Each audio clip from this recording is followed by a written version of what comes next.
여기에 해당이 되지요. 우리가 신학교 다닐 때 목회자가 조심해야 될 것 세 가지 늘 배웁니다. 돈과 그리고 성 그리고 명예이죠.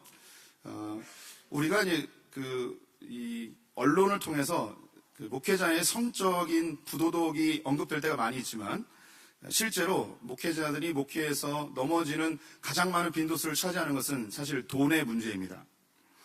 2023년 기훈실에서 조사한 한국교회 신뢰도에서 한국교회에 대한 부정적인 시각을 갖고 있는 그 퍼센테이지가 74%나 되죠. 이것은 어제 오늘 일의 문제는 분명히 아닐 것입니다. 그런데 이 부정적인 시각의 주 원인이 목회자의 윤리 중에서도 이제 재정적인 윤리가 많은 부분을 차지하고 있는 것을 알고 있습니다. 실제로 교회에서 발생하고 있는 많은 문제들이 재정과 관련된 문제들입니다. 더불어 교회 인사 문제, 교육자 간의 관계 혹은 당회와의 관계들로 인해서 교회 분쟁이 많이 일어나는데요. 교회에 일어나는 일의 3분의 1 이상이 재정 문제입니다. 그만큼 목회자들에게는 재정의 문제가 중요한 해결점, 또 구원의 성화의 과정 속에 반드시 통과해야 될, 또 이겨내야 될, 극복해야 될 부분인 것을 우리가 잘 알고 있습니다. 오늘은 제가 세 가지의 영역을 함께 나누고 싶은데요. 빌립보서에서 나와 있는 바울의 목회자 재정관에 대해서, 두 번째는 목회자 개인이 어떻게 재정관리를 해야 될 것인가에 대한 이야기, 세 번째는 교회의 재정관리를 어떻게 해야 될 것인가. 시간이 제한이 있어서 충분히 나누지 못하겠지만 시간이 허락하는 내에서 이야기해 보도록 하겠습니다. 빌립보서에서 언급되어진 목회자의 재정관은 크게 세 가지를 언급할 수 있습니다. 첫 번째는 자족하는 마음이고요. 두 번째는 재정의 투명성, 세 번째는 하나님에 대한 신뢰와 공급의 확신입니다. 자족하는 마음은 전 시간에 최병남 목사님께서 자세하게 말씀을 해 주셨죠. 그래서 이 자족이 있으나 없으나 그냥 만족하며 산다, 자기 중심적인 만족이 아님을 우리가 잘 배웠습니다. 이 자족을 조금 더 정확하게 풀면 이렇게 됩니다. 하나님이 주신 것이면 무엇이든지 받아들이겠다라는 마음, 그것을 자족이라 하겠습니다. 하나님이 나에게 부요함을 주셨다면 그 부요함을 받아들이고 이 부요함 속에 내가 어떻게 할 것인가, 그 반응이 중요한 것이고요. 혹은 내게 빈궁한 삶을 주셨다면 이 빈궁한 삶 속에서 하나님이 이곳에서 뭘 하기 원하시는지 반응하는 것. 그래서 부유하다고 악한 것이 아니고 가난하다고 청빈하다 해서 거룩한 것이 아님을 우리는 알아야 됩니다. 우리는 자칫 부유한 사람은 악한 사람, 가난한 사람은 선한 사람이라는 이 세상적 이원론적 사고관으로 부를 바라볼 때가 있는데 이것은 성경적인 부는 아닙니다. 부의 관념은 아니죠. 하나님은 부유하게 하실 수 있고 또 빈궁에 처하게도 하실 수 있습니다. 바울이 이야기한 것이 내가 궁핍함에 처하나 풍부함에 처하나 자족하는 것을 배웠다고 이야기하는 것이죠. 만약 우리 목회자들 가운데도 부유함이 계시다면 누리십시오. 아무도 부유한 자가 없었군요. 네, 죄송합니다. 예상은 했지만 가난하다면 어깨에 축 늘어뜨리지 마시고 자족하며 당당하게 걸으시기 바랍니다. 이런 컨퍼런스 왔을 때 좀 궁핍하다 싶으면 간식 2개씩 챙겨도 누가 뭐라고 하지 않습니다. 네. 집에 있는 가족들과 자녀들을 위해서 가방에 하나 넣어도 아무도 욕하지는 않습니다. 자족하면 되는 거죠. 네. 두 번째, 재정의 투명성입니다.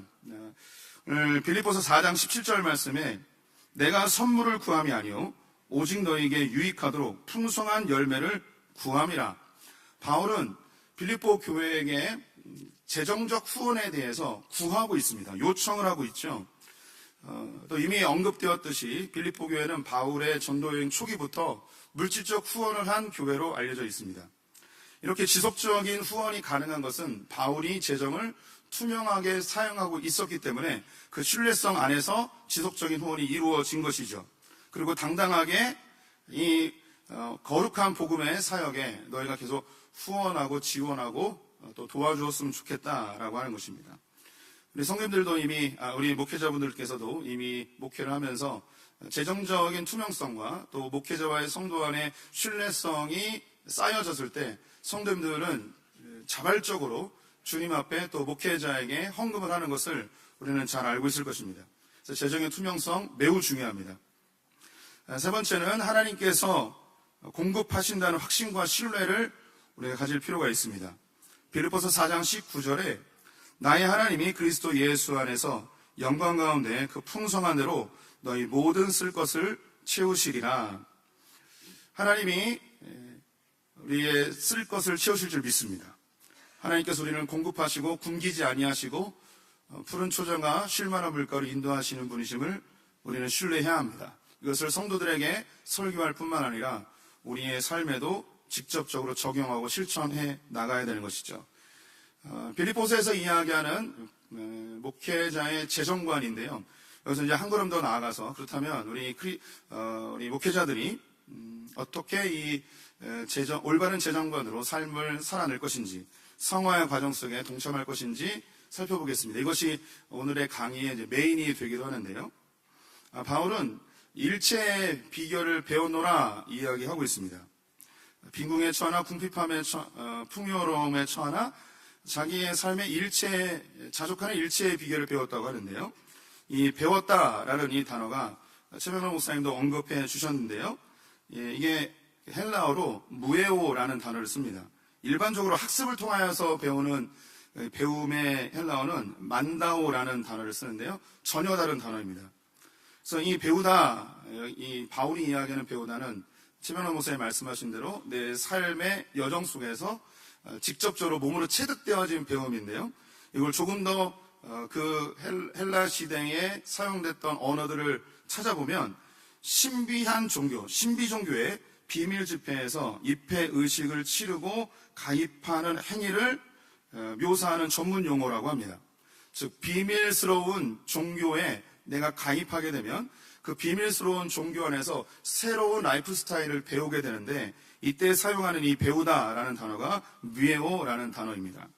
이 단어를 쓴 것은 지금까지 이 세상에 살고 있으며 또 재정에 대해서 이 세상으로부터 배웠던 가치관들, 그 마인드를 하나님의 경제관으로 완전히 바꾸는 배움의 과정이 필요하다는 것을 이야기하고 있는 것이죠. 요즘 현대인을 가리켜 호모 이코노미쿠스라고 이야기합니다. 경제적 인간이죠. 이 경제적 인간은 경제적 마인드를 가지고 있습니다. 경제적 마인드라 함은 무엇을 결정하고 선택할 때에 내게 이익이 되는가, 손해가 되는가를 계산하여서 결정하는 것을 경제적 마인드, 이걸 추구하는 인류를 호모 이코노미쿠스라고 이야기하죠. 이게 현재를 살아가고 있는 물질주의 자본주의 사회 속에서의 현대인들의 가치관의 모습입니다. 그런데 이런 세계관 속에서 우리는 살고 있고, 하지만 예수로 인해서 우리는 구원받고 하나님의 백성이 되고 성화의 과정 속에 있다면 이 세상으로부터 배웠던 경제적 관념을 포기하고 새로운 하나님의 경제적 관념을 배워야 한다는 것이죠. 우리 목회자분들 중에 넉넉한 삶을 사는 분들은 사실 많지 않습니다. 그래서 돈을 어떻게 풍요롭게 낭비하며 사용하는 분들이 우리 가운데 전혀 없죠. 그래서 제가 이제 목회자분들을 종종 만나게 되면 이 재정의 문제는 자기와 크게 관계없는 것, 단지 필요한 게 있다면 재정을 좀 넉넉히 주셨으면 좋겠다라는 말을 많이 하시죠. 근데 사실 이 경제적 마인드는 단순히 돈과 관련된 것만은 아닙니다. 경제적 마인드는 우리가 살아가고 있는 모든 것을 경제적 논리로 생각하고 계산하고 선택하는 것을 경제적 마인드라고 하는 것이에요. 예를 들자면 우리 목사님들, 남자분들이 텔레비전을 볼 때 텔레비전 채널을 계속 돌립니다. 왜 돌릴까요? 내가 1시간을 텔레비전을 볼 수 있는 여유가 있다면 이 1시간 속에 가장 재미있는 것을 찾고 싶은 욕망이 있습니다. 내가 1시간을 투자하는데 이 투자만큼 가장 재미있는, 손해보지 않고 가장 재미있는 것을 획득하고자 하는 경제적 마인드가 우리 안에 세팅이 되어 있어서 계속 찾는 거죠. 영화 한 편을 볼 때도, 옷을 살 때도, 음식을 먹을 때도 내가 똑같은 금액을 지불한다면 가장 맛있는, 가장 재미있는, 가장 유익한 것을 찾게 됩니다. 이것은 우리의 신앙생활 속에서도 그대로 반영이 되는데요. 우리 성도님들이 자주 하는 이야기인데 예배를 갈 때 예배 간다고 표현하지 않고 은혜 받으러 간다라고 표현을 합니다. 은혜 받으러 갔는데 은혜를 못 받았어요. 그러면 그 예배는 손해본 거예요. 그래서 주보를 보고 오늘 오후 예배가, 이번 주 금요 기도회가 담임 목사님이 아닌 부교육자면 안 가죠. 내가 그 시간을 투자해서 충분한 은혜를 받지 못한다면 갈 필요가 없는 거죠. 예배도 계속 계산해요. 여기 이제 컨퍼런스에 오셨는데, 컨퍼런스 오실 때 분명히 계산하셨을 것입니다. 내가 이 컨퍼런스를 가서 어떤 유익을 얻을 것인가. 여기에 가면 담임 목사님에게 안 지키겠지 해서 이제 오신 분들도 있을 것이고, 여기에 가면 뭔가 획득할 게 있을 거라는 기대감으로 오신 분들이 있을 것입니다.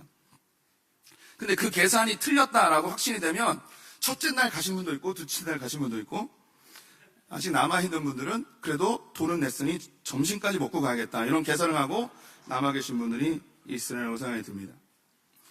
이처럼 우리는 무엇인가 더 얻고 더 이익을 추구하는 경제적 마인드로 이 세상을 살아갑니다. 바울이 하나님의 경제 가치관을 새롭게 배우기를 결정하였고 우리에게도 그 배움을 요구하고 있습니다. 그럼 우리는 어떻게 살아야 되는가? 좀 단순하게 이야기하면 이 세상은 최소한으로 투자해서 최대한 많은 이익을 얻으려 한다면 우리는 이익을 얻으려는 마음보다는 손해를 보려는 마음으로 살아야 하는 것이죠. 저는 이 손해를 보는 것을 낭만이라고 표현합니다. 그래서 손해의 낭만이라는 말을 좋아합니다. 두 번째는 이 세상은 수직적 질서를 가지고 구성이 되어 있습니다. 에덴 동산에서부터 인간이 죄를 지음으로 인간은 계급이 생기게 되었고, 가진 자가 없는 자를 착취하고 강한 자가 약한 자를 괴롭히는 수직적 계급주의의 세상이 되어버렸습니다. 하지만 하나님께서는 이 세상을 수평적 질서로 지으셨죠. 삼위 하나님이 계급적 구조가 아니고 서로 손을 잡고 사랑의 댄스를 추시는 수평적 구조, 완벽한 사랑의 공동체임을 우리가 알고 있습니다. 또 하나님 형상대로 지음받은 아담과 하와가 수평적 관계로 지음을 받았죠. 그 상징적 의미로 갈비뼈를 취하여서 여자를 만들어 주셨습니다. 만약에 남자의 머리뼈를 취해서 여자를 만들었다면 여자가 남자의 머리가 되었을 것이고, 10개나 되는 발가락 뼈로 하나를 만들었다면 여자가 남자의 종이 되겠죠. 하지만 갈비뼈를 취하여서 동등된 위치임을 보여줍니다. 그리고 성경 전체적으로 하나님이 추구하시는 문화는 수평적 문화임을 알고 있습니다. 빌립보서 4장 14절에 너희가 내 괴로움에 함께 참여하였으니 잘하였도다 라고 합니다. 이 괴로움은 경제적 괴로움임을 우리는 이미 배웠습니다. 빌립보 교회가 바울의 경제적 어려움에 동참함으로 수직적 질서를 수평적 질서로 만드는 놀라운 일을 행하게 되었습니다. 하나님이 만드신 조직이 두 개가 있죠. 가정과 교회입니다. 이 가정과 교회는 하나님이 만드신 질서대로 운영이 되어야지 풍성함과 생명력이 넘칩니다. 즉 가정과 교회는 수평적 질서로 운영이 되어야 합니다. 만약에 가정과 교회가 수직적 질서로 운영이 되어진다면 그 공동체는 파괴되어지고 고통을 당하게 되죠. 집안에서 힘이 있고 재정이 있는 것은 부모입니다. 반대로 자녀들은 힘이 없고 경제적인 약자이죠. 그런데 부모가 자기의 것을 쏟아 부어서 연약한 자녀를 키워줍니다. 반대로 부모가 힘이 있어 자식을 앵벌이를 시킨다면 이 가정은 콩가루가 되는 거죠. 남자가 완력으로 힘이 강하고 여성이 약합니다. 그래서 강한 남자가 약한 여성을 폭력적으로 대한다면 그 가정은 파괴되어질 것입니다. 교회도 가진 자가 약한 자를 위에 군림하거나 혹은 먼저 믿은 자가 늦게 믿은 자에 대하여서 군림한다면 그 교회는 파괴되어질 것입니다. 그래서 하나님은 교회 공동체뿐만 아니라 가정에 가진 자가 약한 자를 돌봐주고 강한 자가 연약한 자를 돌봐주도록 하는 수평적 질서를 추구하게 하셨습니다. 이것을 성경의 언어로 나눔, 희생, 섬김, 그리고 이 모든 것을 포함해서 사랑이라고 표현을 하죠. 사랑은 단순히 윤리적, 도덕적 실천 덕목이 아니고 하나님 나라를 이루는 유일한 방법입니다. 저울을 제가 그림으로 올려놨는데 한쪽으로 기울어 있다면 수평으로 만드는 방법은 많이 있는 것을 떼어서 적은 곳에 올려놔야만 수평적 질서가 이루어집니다. 인간은 철저하게 죄인이죠. 이 인간을 하나님의 반열에 오르기 위해서 가장 높이 계신 하나님 보좌 우편에 계신 그 예수님께서 가장 낮은 구유에, 그것도 죄인으로 더 철저하게 십자가에서 죽으심으로 자기의 모든 것을 내어줌으로 우리와 하나님이 수평을 이루는 놀라운 작업을 하셨습니다. 우리의 이 재정 문제는 하나님 나라를 이루는 놀라운 방편이 되어집니다. 세 번째는 우리가 재정을 잘 다스리는 기쁨을 누려야 됩니다. 창세기 1장 28절에 문화명령으로 다스림을 명령하셨죠. 하나님 우리에게 주어진 모든 것을 다스리기 원하십니다. 특별히 모든 사람의 공통적으로 주어진 돈, 시간, 인간관계에 다스림이 있어야 합니다. 돈이 많다고 해서 잘 다스리는 것이 아니고 돈이 없다고 해서 잘 다스리는 것이 아닙니다.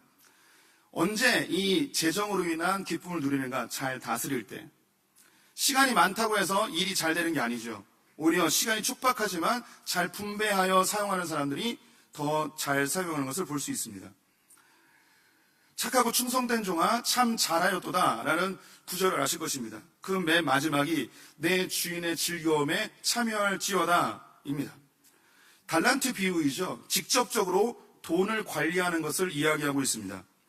우리 목회자분들께서 돈을 관리함은 기쁨의 영역입니다. 더 많아지고 내가 잘 관리해서 더 부유해지고의 영역이 아니라 잘 관리함으로 얻어지는 기쁨, 다른 말로 내면 안에 풍성함을 얻기 위한 다스림이 되어야 될 것입니다.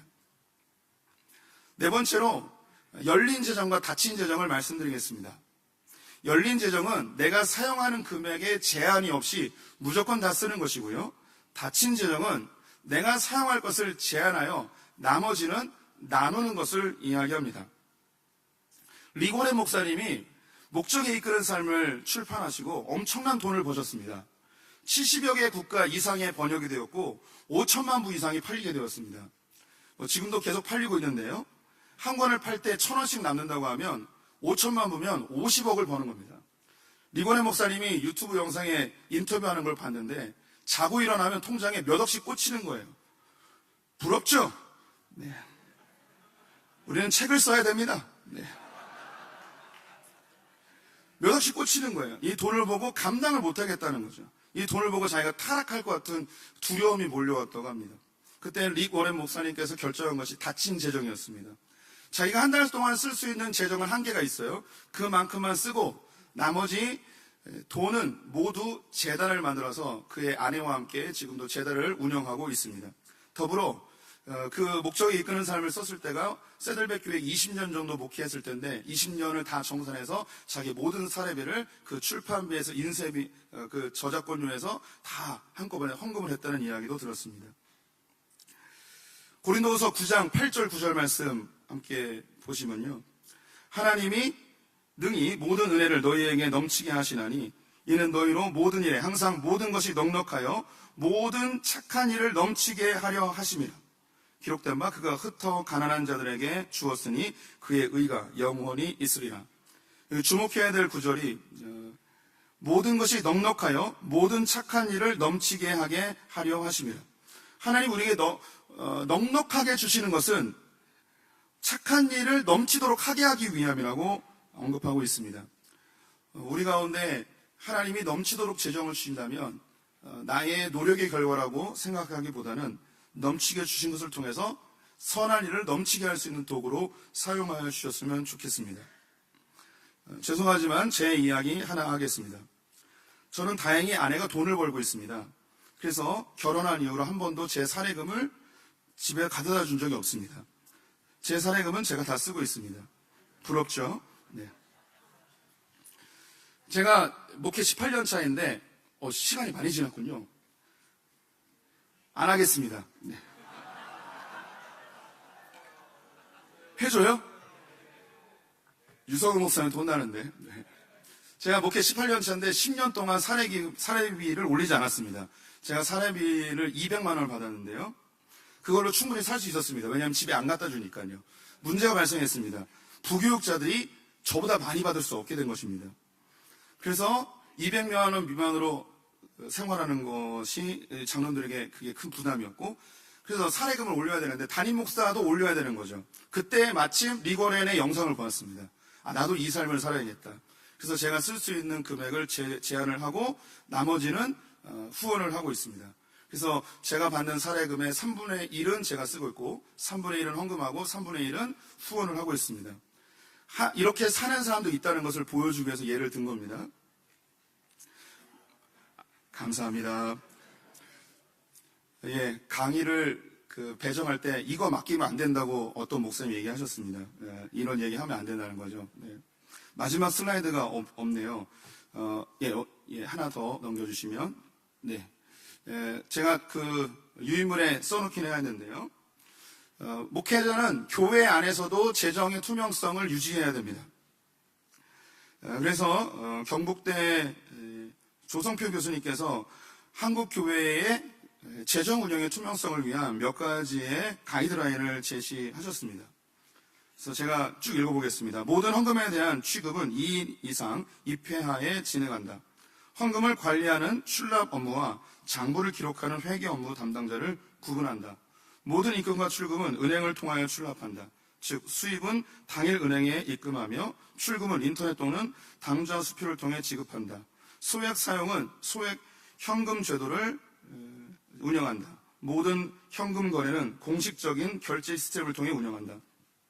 현금 및 예금 잔액에 대하여는 주기적 또는 수시로 검증한다. 금고 관리 등 물리적인 헌금 관리에 유의한다. 보유 기금 및 헌금을 운영할 때는 적절한 수익성을 확보한다. 네, 아주 적절한 운영 방침이라고 생각합니다. 저희 교회 얘기 하나 해드리면 저희 교회는 인터넷 뱅킹을 하지 않습니다. 불편하고 귀찮지만 재정적인 사고를 미연에 방지하기 위한 자구책입니다. 조금 불편해도 다 현금으로 그리고 은행에서 하는 펌뱅킹이라는 게 있습니다. 목록을 주면 은행에서 일괄적으로 이체를 시켜주는 제도인데요. 교회가 규모가 그리 크지 않기 때문에 가능한 걸 수도 있습니다. 어쨌든 우리 목회자들은 재정의 투명성과 자족함과 하나님의 공급하심을 신뢰하고 이 구원을 이루는 일에 동참하시기를 주님의 이름으로 축원드립니다. 감사합니다.